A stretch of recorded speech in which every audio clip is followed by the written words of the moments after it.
So I am your substitute teacher today, which usually means that either I'm super chill, or I'm super mean. So I guess you guys are going to find out which one I am. But either way you look at it, it means that I know slightly less than the regular teacher here. So definitely have patience with me.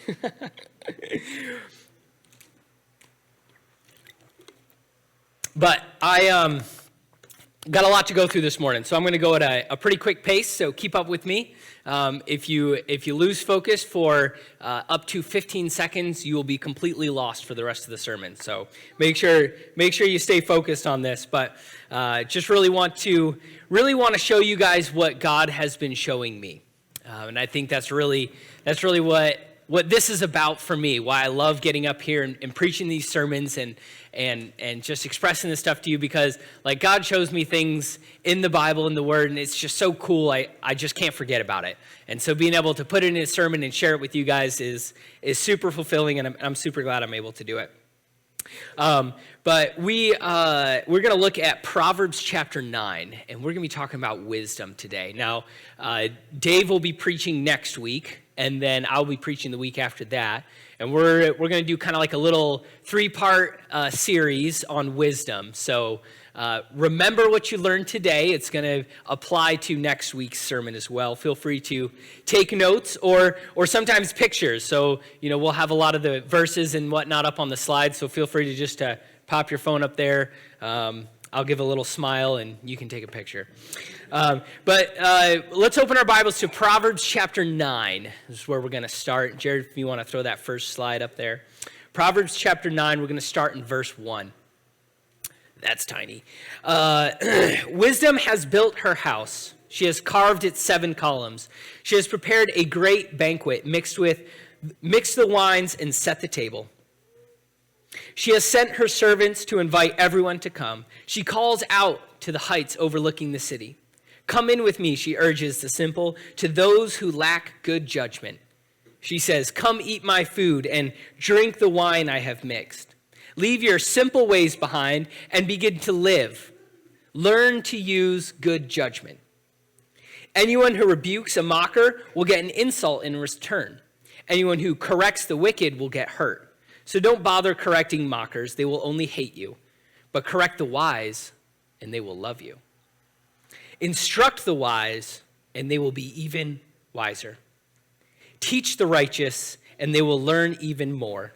In verse 10, fear of the Lord is the foundation of wisdom. Knowledge of the Holy One results in good judgment. Now, what does that verse mean? Fear of the Lord. I mean, when I hear the word fear, I think like terror. You know what I'm saying? Scary movies, or I think I just heard someone in the house, right? So we all know that fear, but that's not what fear we're talking about here. Fear of the Lord is a little more complex than that. It's a lot more complex than that. But I think sometimes we think about Jesus, or we think about God as sort of our big brother in the sky, if you will. Someone who, is just sort of our buddy that we go to when we're sad or something of that nature. But he's so much more than that. Like, yes, he is very personal. He's very intimate. He cares about you in those little tiny ways. But our God is vast in such a way that we can't really understand. And the line that I've always liked to use when talking about trying to explain God to someone is sort of like teaching trigonometry to ants. I mean, it's impossible. We don't have the mental capacity to fathom what God is. But we can maybe come close, or at least closer than we were before. And the way that I think about God and that phrase, that fear of the Lord, I mean, our tininess next to his hugeness, that's where that comes from. It's more of a Pete's Dragon, where it's that little boy, right, who's out in the woods and makes friends with this massive fire-breathing dragon, right? That's kind of us and God, okay? Let's get this set right. Let's get the relationship between us and him in the right context. We're not on equal plane with him. He's big, we're small. Big beats small, okay? That's where we're at. But there's, like I said, more to that word fear than just terror. See, the Hebrew word there, and this is on the next slide, is pronounced yara, and it means more awe, respect, reverence, and worship. Awe and respect. So that word fear could almost be interchanged with the word respect. And that's really what we're going to look at today. So really you could rephrase that verse 10 with respect for God is the foundation of wisdom. But I want to talk a little bit more about respect because there's reasons we respect certain people, right? There's reasons where we hold one person in higher regard than another person. It's not just for no reason at all. You can't demand respect. Respect is earned, right? And we see this in the people who live around us. We see this in our role models. And I want to explore this just a little bit more. So in order to do that, I'm going to need 5 very bold volunteers. And I want to get kind of a mix of the group that we have here. We have a very multi-generational church. So I want to get kind of some different age ranges up here. So I need 1 volunteer under the age of 10. Can I get 1 volunteer under the age of 10? Right here. All right, why don't you come on up? And I'm gonna have you come stand right up here on stage, okay? There you go. Good job. And you can come this way just a little bit. All right, I need 1 volunteer under the age of 20. 1 volunteer under the age of 20. All right, Jasmine, you want to come on up? Great. Can I get someone under the age of 30 above the age of 20? Under the age of 30 above the age of 20. Elijah. All right, let's go. And then give me another volunteer under the age of 50 above the age of 30. Who's under the age of 50 above the age of 20? All right, come on, let's go.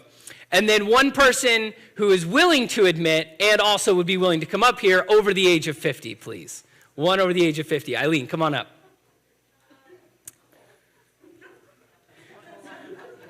You're doing great. You're doing great. It's not going to be that bad.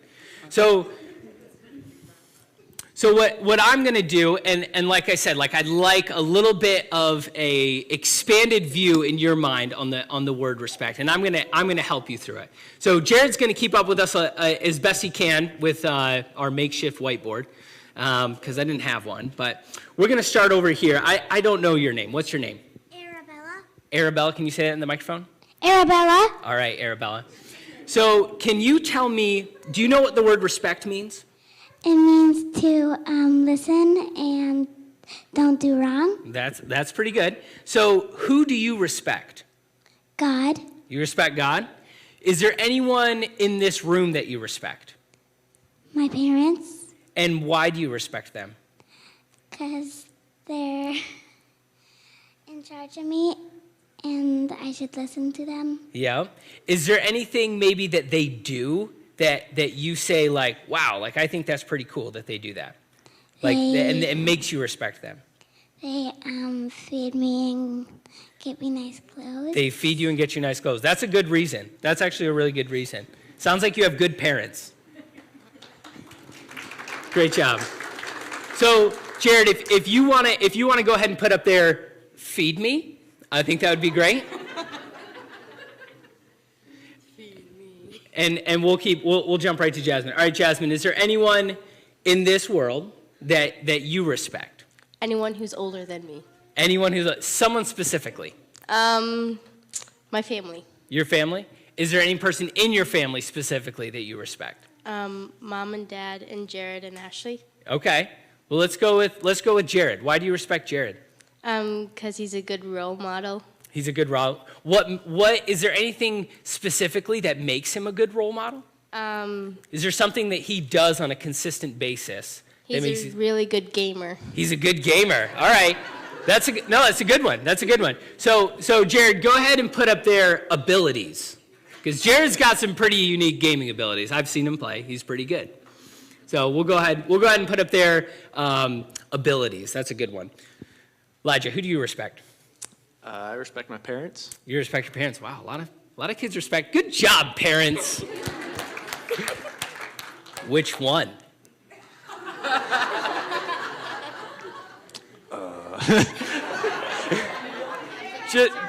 Just pick one. Just pick one. I'll go with my mom. Your mom. All right. And what is it about your mom that you respect? Maybe something different than what Jasmine said. Her willingness to be teachable and her willingness to learn. That's a good one. So go ahead and put willingness to learn on there. Is there anything else about her maybe that you respect? I'll put on the spot. Her love and her compassion. That's a good one. Put compassion up there, Jared. That's great. Thank you, Elijah. Now, go ahead and share your name for anyone who may not know you here. Carolyn, Carolyn. All right, Carolyn. Who do you respect? my husband, Your husband? And why do you respect him? because he's always provided for me. Ooh, that's good. Go ahead and put provision up there, Jared. That'd be a good one. That's good. Thank you. Eileen, who do you respect? I respect anybody who's trying to live a Christian life. Oh, that's good. Is there anyone in particular in your life, maybe at work or at home, that you respect? Esther Esther. Mast, And why do you and the respect Esther? smokers, and Dolly and Britt, and Dorothy, everybody here. So everybody on this side of the sanctuary. All right. Yeah, I would say start right there and go there, All right.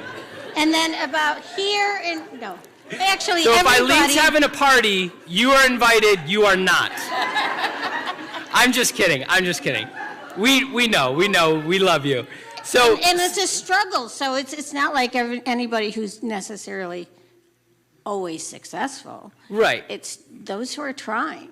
So who would be one out of those people? You mentioned Esther. What's something that you really respect about her? Gosh, she is so diligent in the things that she does. Yeah. And she studies the Bible, and she works really hard. Yeah. So, Jared, why don't you go ahead and put diligent up there? I think that's a good one. So, is there anything else? Somebody, you guys can just shout them out. Anything that you respect specifically in people that you know? Can I sit down now? You sure can. You guys can all go sit down. Anyone else want to throw anything in there? Something you respect in someone else? Humility. That's a good one. Jared, go ahead and throw that one up there. Patience. Nice. We'll see how fast Jared can type. He said he's a pro gamer, so let's see. What's that? Hard work. That's a good one. Go ahead and put hard work on there. Loyalty. I like that one. Overcomer. Forgiving. That's a good one. I want to stay on that one. Forgiving.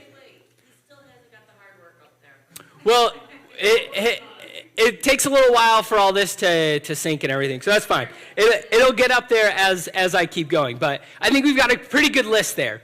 So again, respect is earned, right? So a couple of the kids mentioned that their parents feed them, clothe them, which is great, right? That's a daily thing that happens over time. So we can realize this is something consistent. I can trust in this person, right? So Elijah trusts his mom's willingness to learn, her compassion. That's something that he's experienced on a regular basis from her. I can trust her for this. There's something unique about just the diligence of someone, like Eileen mentioned of Esther, that she's consistent in her Bible reading. She's consistent in the way that she lives her life. And that's something that garners respect. And but above all, these are very universal traits that are respected by people all around the world. This is something that it doesn't matter where you go, you're going to find a community that respects honesty.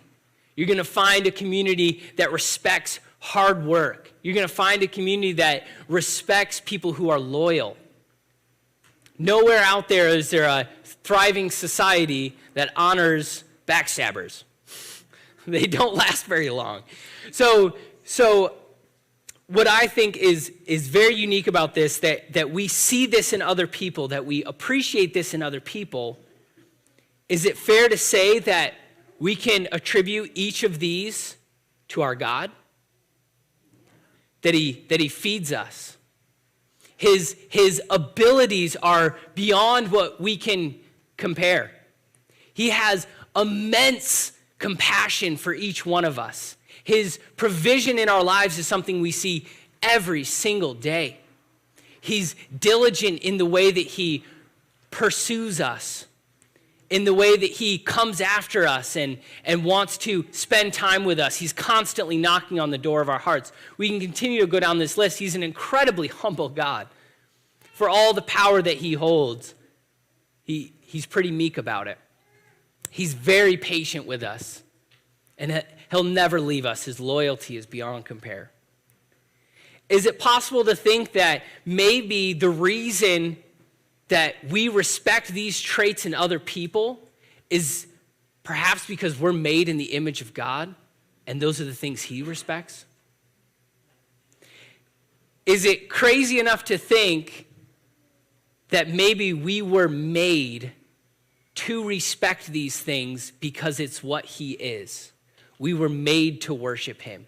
We were made to be blown away by his character.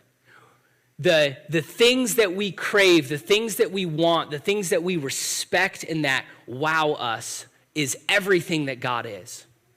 And when we respect that in other people, when we see that in other people, it's that little taste of God. It's that little morsel of the Father that's walking around in each and every single one of us that people see in us and that gives them that respect. So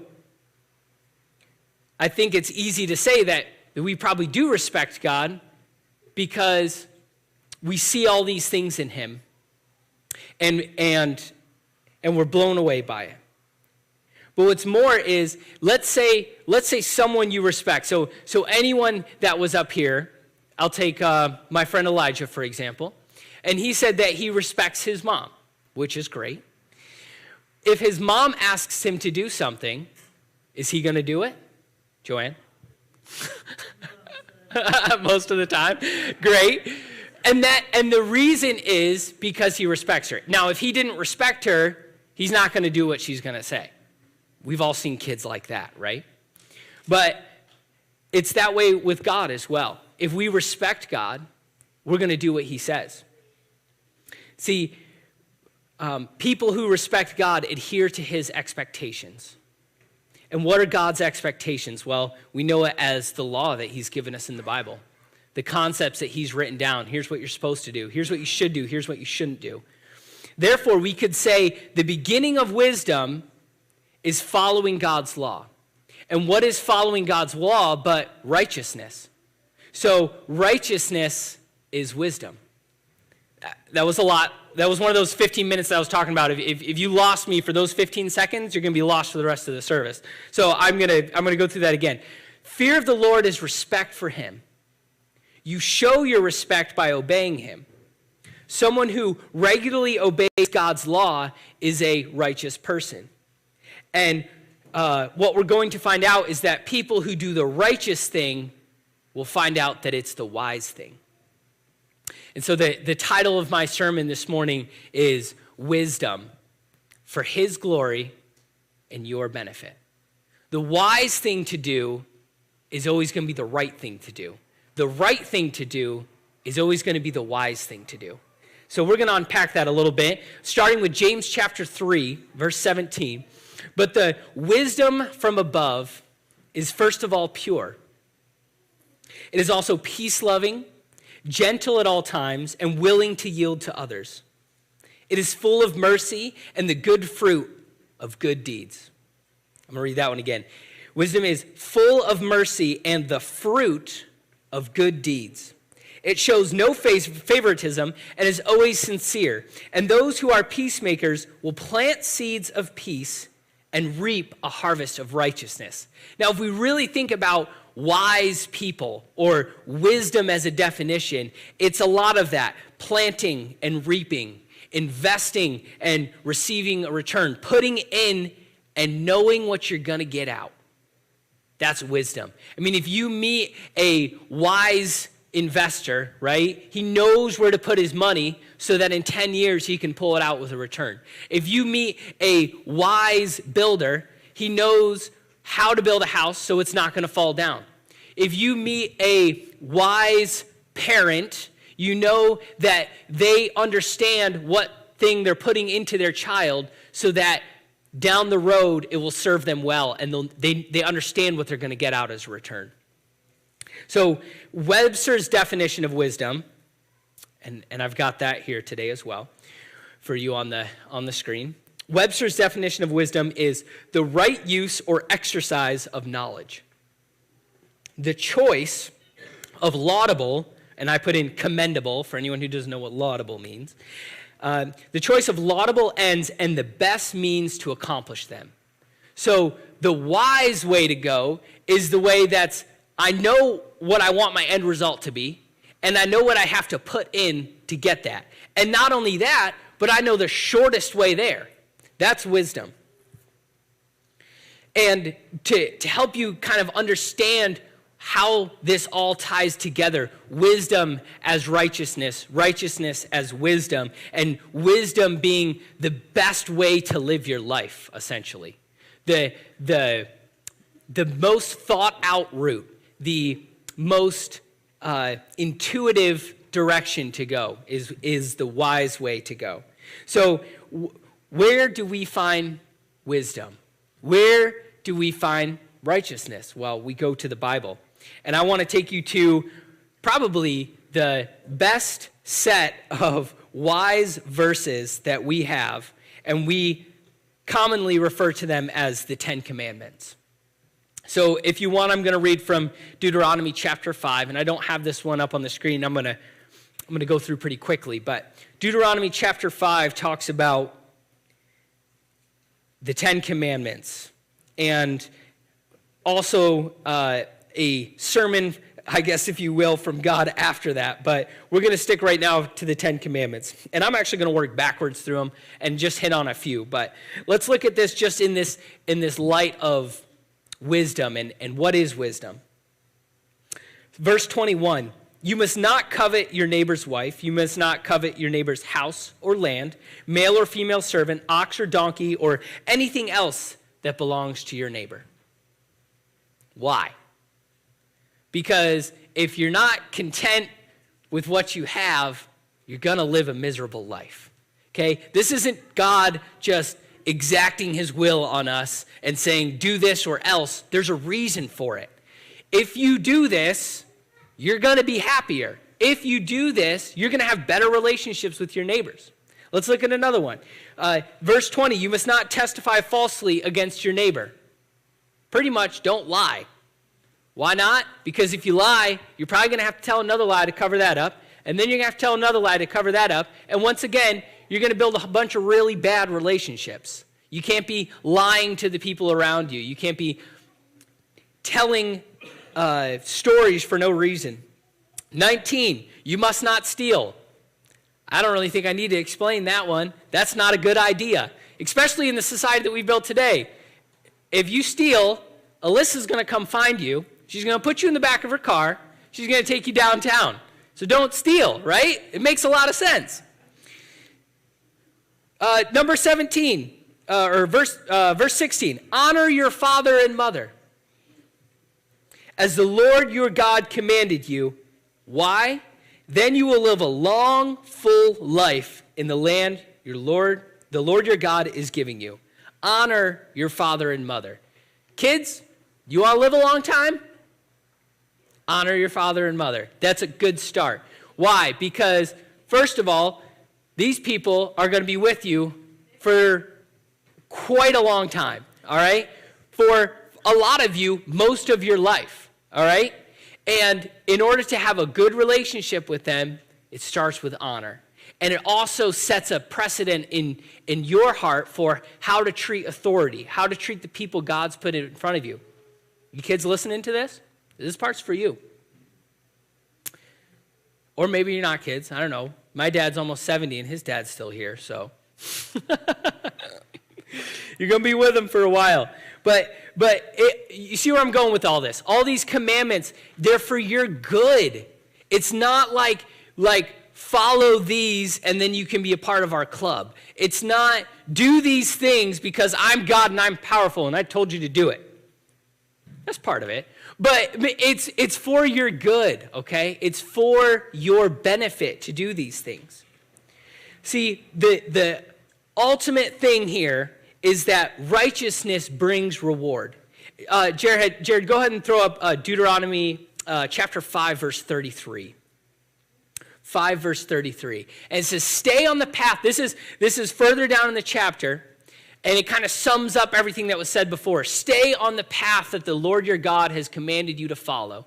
Then you will live long and prosperous lives in the land you are about to enter and occupy. There's a reason for all of this. It's the best way to go.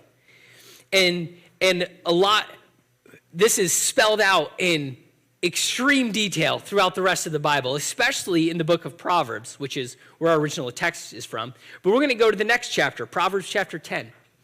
And if you haven't done much reading in the book of Proverbs, you really should, because it'll help you get your life straightened out. There's a lot of really simple, basic, do this, get this. You know, that whole concept of wisdom, putting in and knowing what you're going to get out. It's sort of like predicts the future almost. If you do this, you're going to get this. Proverbs chapter 10, I'm just going to read a couple of these. Verse 4, lazy people are soon poor, hard workers get rich. That's a Bible verse. And I think we all know that in our everyday lives, right? It says lazy people are soon poor. Why? Because lazy people, when they show up to work, they don't work very hard. And they sit around and they're on their phones and they try to take longer lunch breaks and they show up late and you know what happens to those people? They get fired. And if you don't have a job, you get poor pretty quick. So lazy people are soon poor, hard workers get rich. Verse 12, hatred stirs up quarrels, but love makes up for all offenses.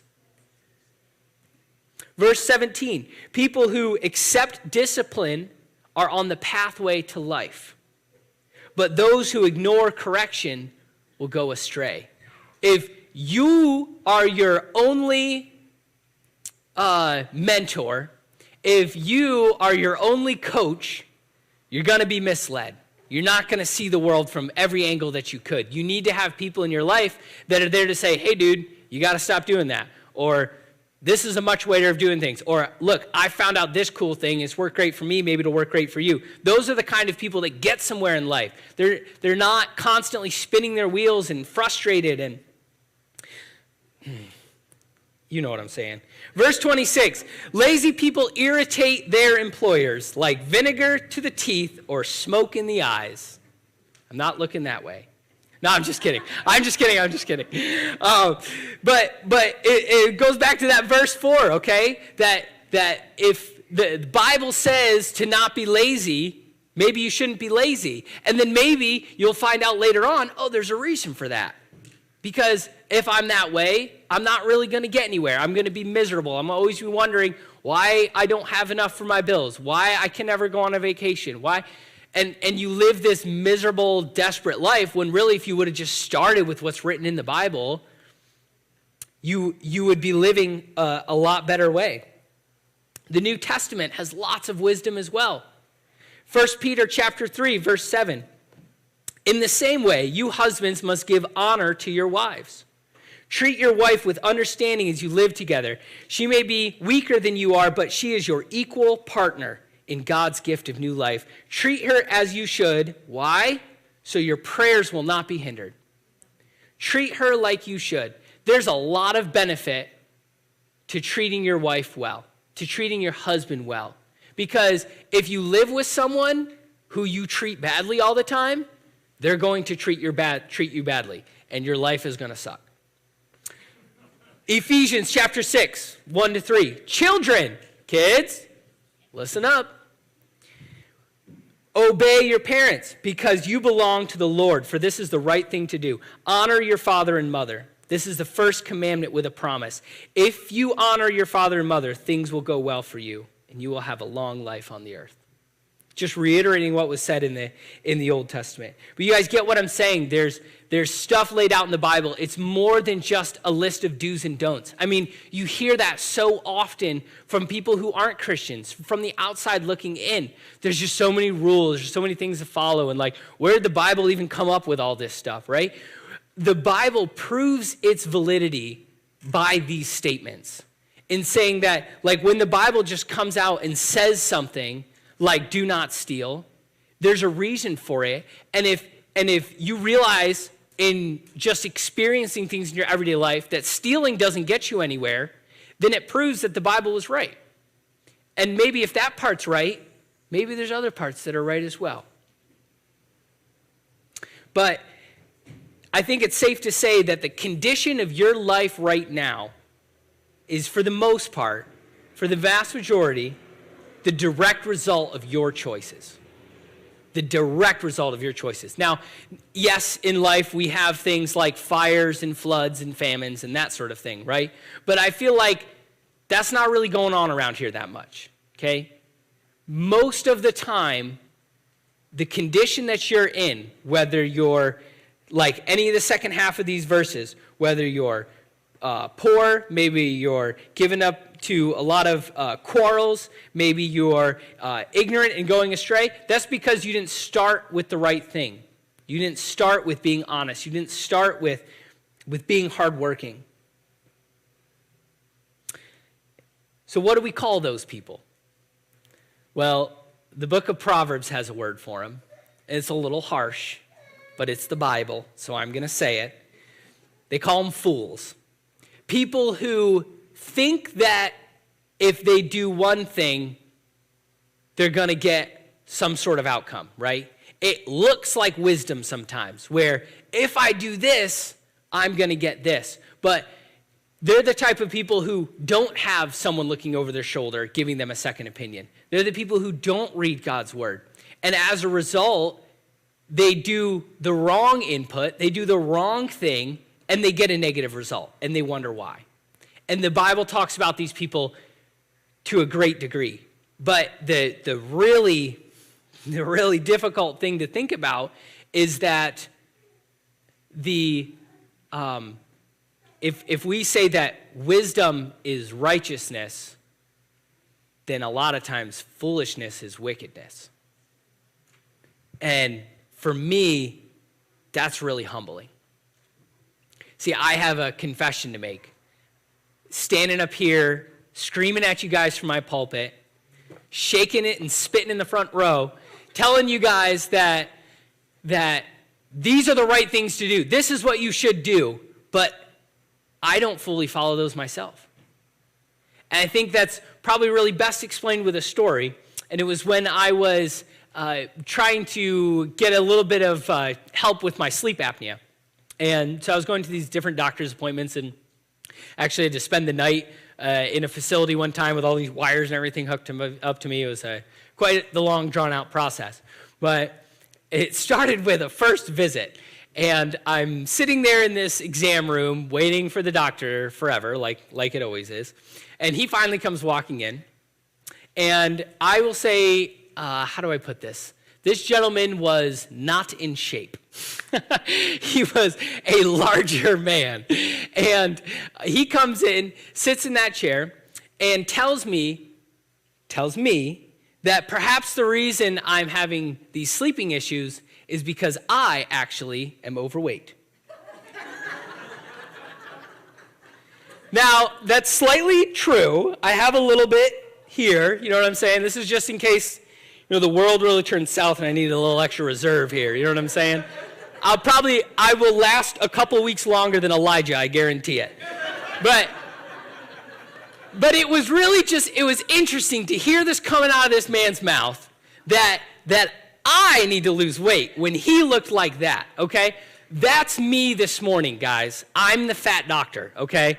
I'm the one who has issues myself, but I'm telling you, I do know the right way to go, okay? I do know from reading the Bible, from praying, from listening to what God has to say, that this is the best way to live your life. And even though I fail, even though you fail, there's still a lot of hope for us.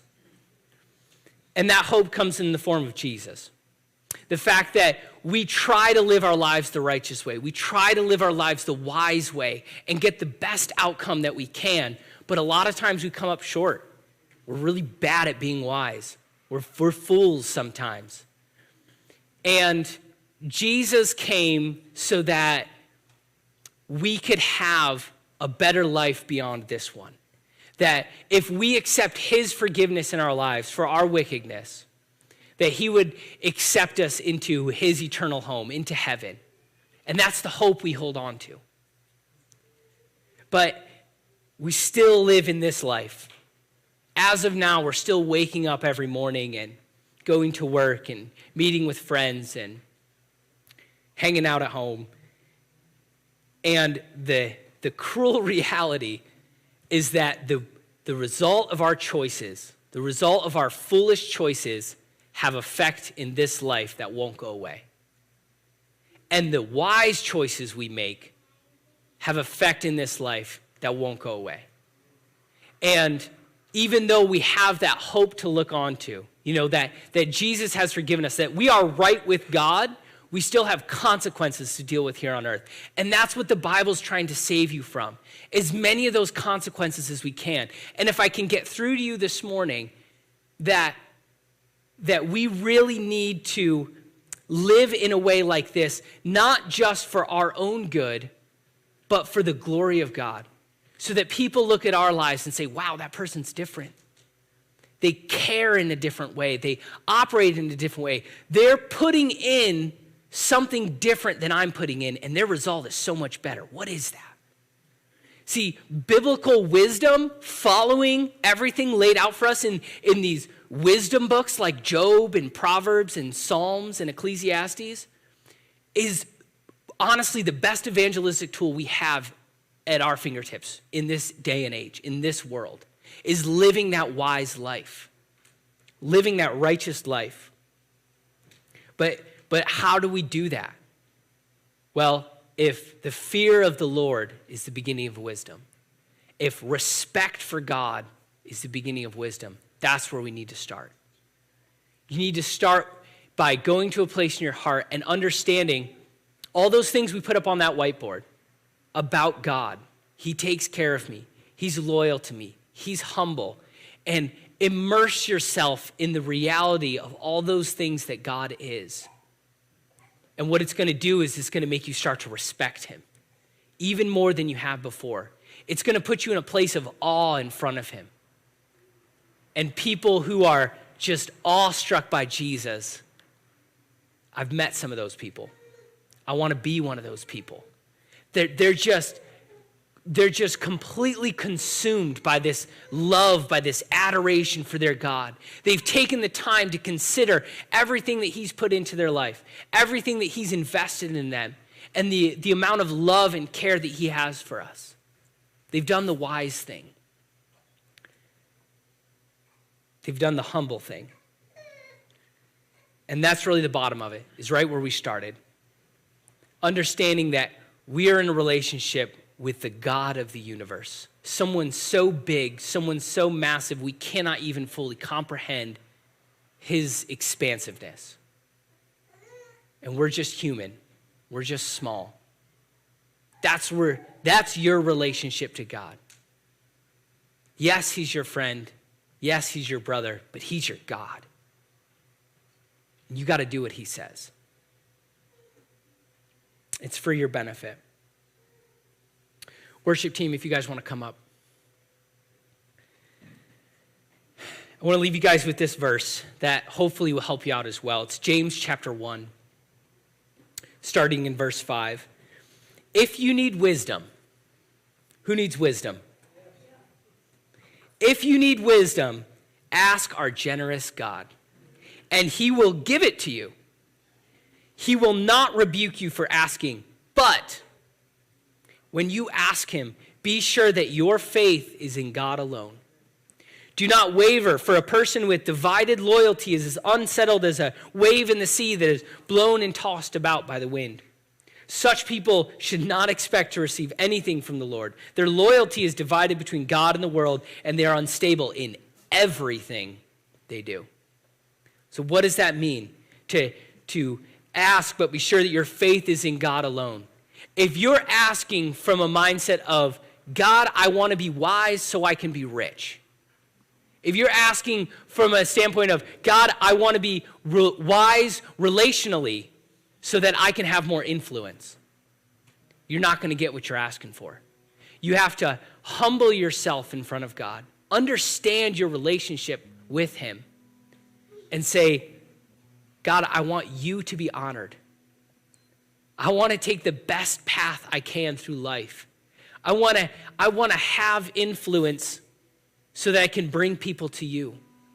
I want to accumulate wealth, which is a very godly thing, so that I can give it to the people who need it, so that I can provide for my family. I don't want to live destitute. I don't want to live constantly spinning my wheels. I don't want to be a fool, God. That's what your prayer needs to be, and that's what your prayer can be this morning.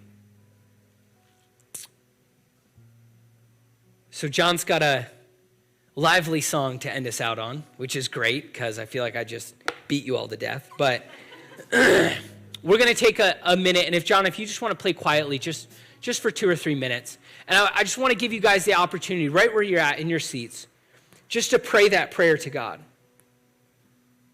Ask him for that wisdom that you need. Take a minute just to say, God, I want to have more influence for you. I want to live for your glory. I recognize it's not just for my benefit, it's for you. So just spend some time between you and God. Say that in your own words with all the genuineness of your heart. And I believe he'll give you what you're asking for.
Would you stand with us?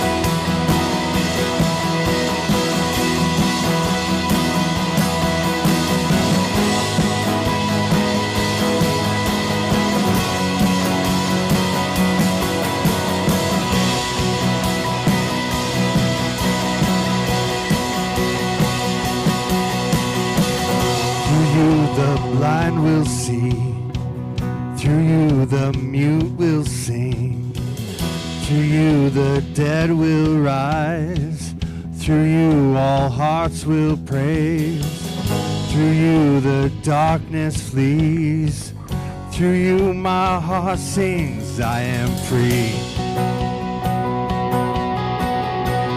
Sing that one more time. Through you the blind will see. Through you the mute will sing. Through you the dead will rise. Through you all hearts will pray. Through you the darkness flees. Through you my heartstrings, I am free. Yes, I am free. Here we go. 'Cause I am free to run. I am free to dance. I am free to live for you. I am free to live for you. I am free. Yes, I am free. Through you the kingdom comes. Through you the battle's won. Yeah. Through you I'm not afraid. Through you my price is paid. Through you is victory. Through you my heart sings. I am free. Yes, I am free. 'Cause I am free to run. I am free to dance. I am free to live for you. I am free to live for you. I am free. I am free. I am free to run. I am free to dance. I am free to live for you. I am free to live for you. I am free. Yes, I am free. Who the Son sets free is free indeed. Who the Son sets free is free indeed. Who the Son sets free is free indeed. Who the Son sets free, who the Son sets free is free indeed.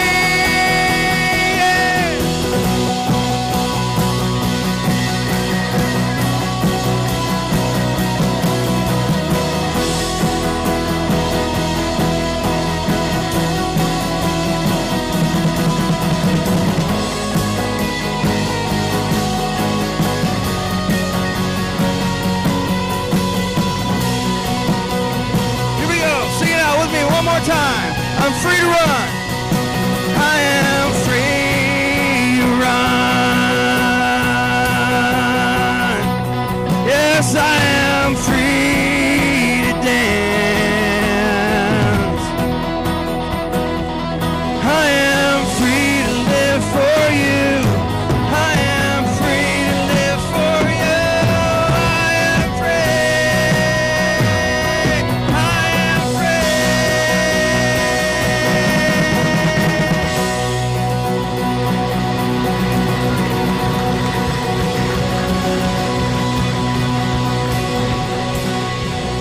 Awesome. Amen. Let's pray and then you guys can be on your way. Father, thank you so much that we are free to live for you. God, that we are free to live in the way that you've instructed us to. Thank you for giving us your word. Thank you for writing this wisdom down for us to be able to put into our everyday lives, God. Give us the strength to do that. God, give us the humility to do that. God, give us the respect in you to do that. So, Father, I pray for your people. I bless them as they go out. God, thank you for this incredible country, God, and its birth that we celebrate this weekend. God, thank you for all the freedoms we have here. I ask that you would direct our leaders, God, that you would be with them as they make decisions. Father, thank you for your church. May they be incredible witnesses for you this week. Bless them. Amen. Have a good one, guys.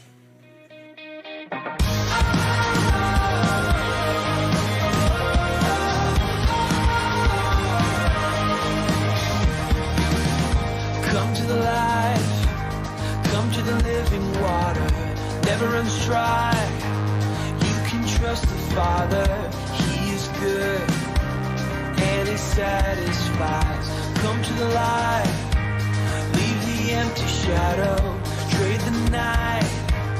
You can trust the Father, He is good, and He satisfies. Send His Son, Jesus, and we are made alive in